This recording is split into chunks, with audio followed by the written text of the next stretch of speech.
Hello everyone, Alistair Gold here. Welcome to this week's episode of Match of the Day. No, not really. Although, I do have a bit of a co-pundit here. Here he is. Two lads on their own today. So, yes.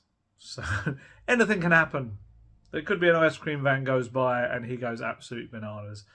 But we're going to try and crack on anyway. Yes. Harry Kane got his double. We'll talk about him. Sonny got his goal, and he's almost there. It's 99th Premier League goal. People really do underrate what an impact he's had goal-wise at the club. I'm trying to think now what Defoe's on. I feel like he's either similar or about to overtake Defoe in far less games. Really good stuff. And the Ivan Perisich theory is going to keep going. I'm sure there's a lot of Son fans out there saying right now, we told you, because obviously he scored and Perisich wasn't playing. And you know what? I'd also go as far to say recently it looks almost like a Ben Davies thing as well, because when Ben Davies starts at left wing back in recent last few weeks, Spurs have won. When Ivan Perisic has started, Spurs have lost. And, I'm sure there's other factors. And, I'm sure it's not Ivan Perisic is like this bad luck charm or anything, because Spurs have obviously won a fair few games with him in the team. But there's no getting around the fact that Perisic is out of form at the moment. And Davies is looking, I think quite solid in that position. I mean, even yesterday, it's one of those little moments that maybe goes unnoticed when you look overall at a performance. But just that opening goal, I think it was Richarlison beat his man, did really well, put the ball across, but it was a bit of a behind everyone cross. Davies sprinted. It was a really good bit of acceleration, anticipation, slid in, got the ball back, and it went across the box back to Porro, who then flighted in the cross for Kane to score. It's just these little things that Davies is doing exactly what Conte wants of the other wing-back, and he's on one side in the box, and Porro, the other wing-back, is in the box. I think that also maybe slightly kind of messes around with the thinking that Perisic and Son are getting in each other's way, and Perisic is out wide when Son likes to go out wide. I don't really subscribe to that. I do think there's occasions where they take up each other's space, but I do feel like Son's role within the Conte system, and I think it was the same last season, was to be more in field. We saw him score a lot of goals that way. Maybe it just hasn't quite worked this season. But again, that was his 10th goal of the season. And I think I saw a stat that maybe has he scored more than 10 goals in his last 6 seasons, perhaps? This is the beauty of Sonny, is that even when he's not at his best, he still is contributing. He is. Make yourself comfortable, mate. He does contribute. And it was a lovely goal yesterday. Really, really nice touch. Inside, unfortunately for him, Serge Aurier, and a beautiful kind of like a nutmeg finish, which caught Navas completely off guard. It was classic Son. There was a lot of little moments yesterday that were more like Sonny. And I'd be surprised if he changes up the team for Southampton. So it'll be interesting to see how it all works again together and how it gels. I think we have to start with Richarlison, because it was very much a week dominated by not only the Conte stuff, but Richarlison.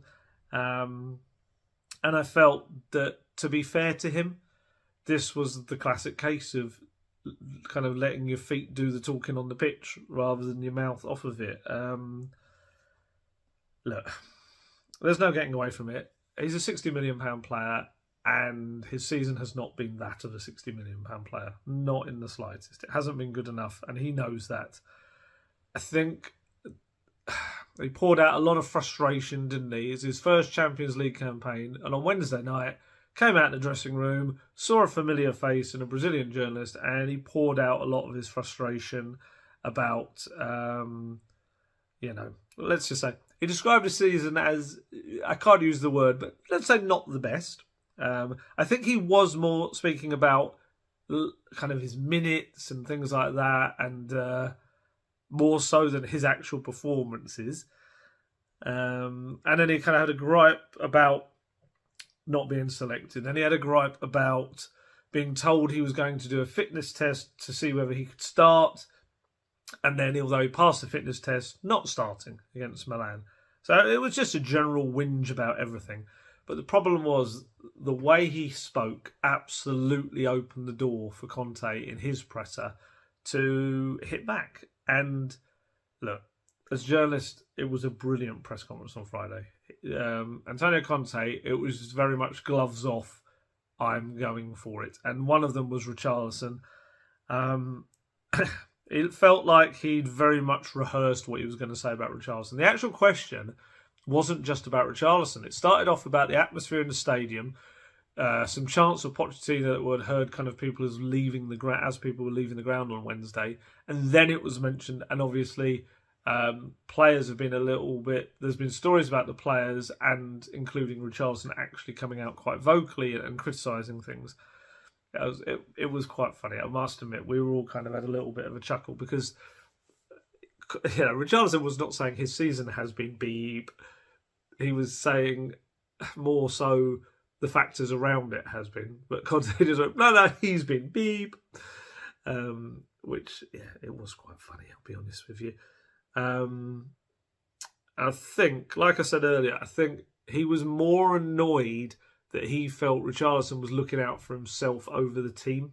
And that's a big no-no with Conte. And to be fair, Poch used to be very similar. I remember him getting very annoyed if anyone spoke out in an interview about their own situation. He took that as a little bit of an insult to the rest of the team, and I got the sense that Conte felt similar. So I don't know whether he was fined. You'd imagine he probably would be after something like that, but we don't know for definite. We just don't know. But you'd think that maybe goes against some kind of their code of conduct. Maybe he's revealing, especially with the fitness test stuff and being told he was going to start. Maybe he's revealing stuff from behind us. I don't know. But what was the main thing was he apologised. He was back in the team, and he spent pretty much the entire match desperately trying to show that he deserved to be in the team, and it worked. It worked. I thought he played very well. Like I say, we all thought he'd scored straight off the bat early on. Don't know why it was ruled offside, but there you go. It kind of, because he went off celebrating, he did the old like shushy kind of celebration. It reminded me of, was it against Fulham, I think at home, when he went off and into the corner because he'd scored from close range, and it was like, my first Premier League goal for Spurs. And actually, it might have been at that point, maybe it would have been his first goal, I can't remember. And that was ruled out as well. So he hasn't had the best of luck when it comes to trying to get that Premier League goal for Spurs. But he just didn't let it kind of getting in his head. He really, really battled away. And funnily enough, after being called selfish, it was probably the most selfless performance I think anyone's put in. I think everything he did, I'm trying to remember if he had any real shots on goal. I think everything he did was for the other players. Obviously, opening goal, played his part, won the ball back down the right-hand side, played that crossing that Davies knocked back across for Porro to put in. Second goal, obviously, really nice run. Kane plays a nutmeg ball through to him, and then he's brought down. I did feel slightly for him. He looked so disappointed. He went off the pitch, grabbed the ball, and then I think there was just this moment where he was like, is he going to let me take the penalty? Oh, he's not.